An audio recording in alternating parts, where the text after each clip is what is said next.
Hi, everyone, and welcome back.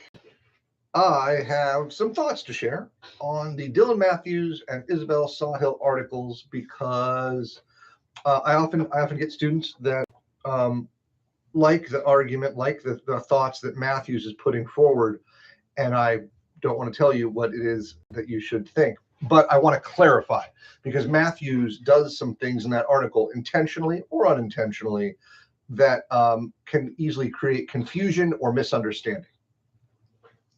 So both authors are talking about a very similar type of thing, and they're just offering different solutions. So let's start with Sawhill because it's much cleaner. It's a much cleaner article. She starts off with a discussion about opportunity, about fairness, about equality and inequality. She talks about these things in general terms, and then she suggests we have too much inequality, and too much inequality is bad for any society, any system of people. And it's this, and I agree, it's absolutely true. Why is inequality bad? Well, you can come at it from Sawhill's perspective, which is a bit more of a structural approach, meaning it's damaging to the structure, or you can come at it from Matthew's perspective, which is a much more humanitarian, sympathetic, empathetic, people are suffering sort of perspective. Unfair to the individual, and therefore, right, creates deprivation. In Sawhill's perspective, inequality to an extent is okay. And this is kind of a libertarian / conservative perspective because inequality is acceptable in a society where you get inequality as a byproduct out of freedom, because some people do really, really well and do great stuff, and other people don't do well and don't do such great stuff, and sometimes they don't do well at all.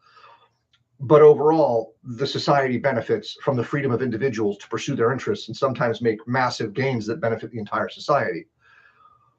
Alternatively, you could have a much more rigid system that mandates equality amongst its citizens, and we've seen that attempted in Soviet and communist styles of societies, and that tends to go badly because that doesn't really comport well with natural human behavior and preference.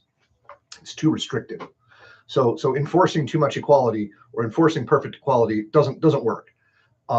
But Sawhill says, but too much inequality is still bad because it damages the overall system, because it causes the people at the bottom of the system to feel like it's not worth playing the game and participating in the system, because no matter what you do, you can't make any headway, or you don't feel like your kids can make any headway, because that was always the American dream. It wasn't like you're going to get this great stuff. It's that you can try, and trying will derive actual benefit, and people won't stop you from trying for the most part. But too much inequality causes people not to have faith in that system, and then you get aberrant behavior, antisocial behavior. You get people not buying into the system and committing crimes, or wanting to tear the system down. That's bad for the system because it's overall a good system overall. So she says, well, how do we mitigate this inequality that we have this excess of that we don't want?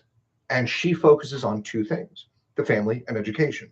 If we can ensure more stable families that produce better behaved, more well-adjusted children that are able to meaningfully participate in education, and good education that will put them in a good position to be prosperous, functional members of a society, that's a good start. And she does, notably, you want to use the levers of governmental power to achieve this. Okay. And so that's her solution. There is inequality, but not just inequality. There's too much inequality. That's bad. And so by addressing the family structure and education, we can mitigate that inequality by creating more opportunity for people. Fair enough. You can agree or disagree, but that's her argument. Matthews, on the other hand, gets confusing. Matthews argues that equal opportunity is a bad idea. But the bad idea that he explains to us is not the equal opportunity that we actually practice as a society.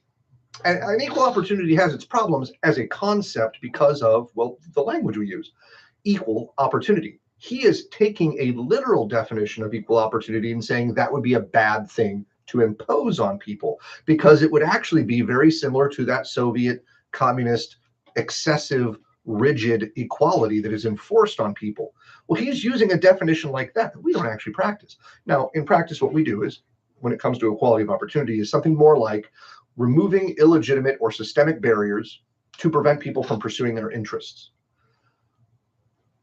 Well, so that's it. That's what equality of opportunity ultimately came down to. Don't let people's immutable characteristics of age, skin color, ethnicity, religion, sex prevent them from pursuing goals. It's equality of opportunity, more or less. The removal of illegitimate barriers.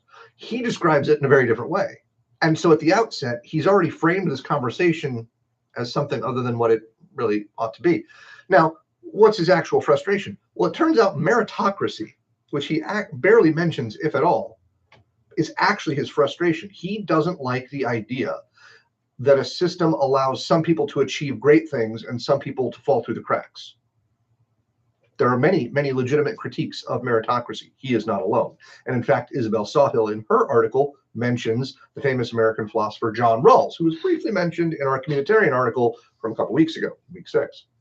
So Matthews poorly defines equality of opportunity into something that it's not, which is not helpful for his argument.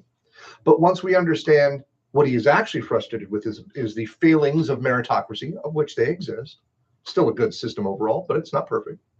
Then what do we do about the inequality that manifests from a meritocratic system where there are some people still at the bottom? Well, he talks about equal outcomes or equity. Equal outcomes or equity type solutions or policies are, at the end of the day, everybody is made the same, or alternatively, similarly, different rules for different people, right? So if you start here and make it to here and someone else starts here, we don't just give them a little bump, we give them a bump to get you up to where you are. So you start at different places, but we want you to all end up equally, right? Everybody ends up the same place, regardless of where they started, regardless of context, regardless of inputs. The outcomes are the same, which necessitates different rules for different individuals or likely different groups. A lot of problems there, logistical problems, political problems, sociological problems, set that aside. That's what he's saying in his words, equity. That's not actually what he's arguing for in his explanation. His explanation is something much more like, and he says this quite literally, income, basic income. And if you're wondering what that might look like, well, if anybody remembers the 2016 election, this guy, Andrew Yang, proposed universal basic income. Now we have different European schemes that do something similar. Everybody gets, or maybe certain people below a certain economic threshold get a basic standard of living provided by the government, a la taxes, redistribution of wealth. And so Matthews is concerned about suffering. He's concerned about deprivation and privation. Fine. And meritocracy doesn't answer all the questions of how to have an equal or fair society where no one suffers, because I don't think you can have a society where no one suffers, but put that aside. His solution is basic income, but it's not actually equity. But he confuses the terms. And so that's, that's frustrating for me anyway, because I like precision and, well-written articles. And I have you read this article for this reason, because if you read through it and you're using a lot of critical thinking and you have good reading comprehension, you'll notice that some of the things don't add up. This is not to say that he is wrong. It's to say that the way he frames his argument and defines his terms are ultimately unhelpful. But if you dig down deep enough and you can understand what it is he's actually saying, you can come away with inequality, bad, unfairness, bad, right, privation, bad, solution, give them money, which is by no means a new notion. Redistribution of wealth has been around for quite a long time in societies around the world. Nixon proposed something like this actually in the early 1970s. Yang proposes it here as well. And so does Matthews in this article from 2015. So both Matthews and Sawhill see the same type of problem, inequality. Matthews talks about it from a very empathetic sort of perspective, doesn't like to see people suffer.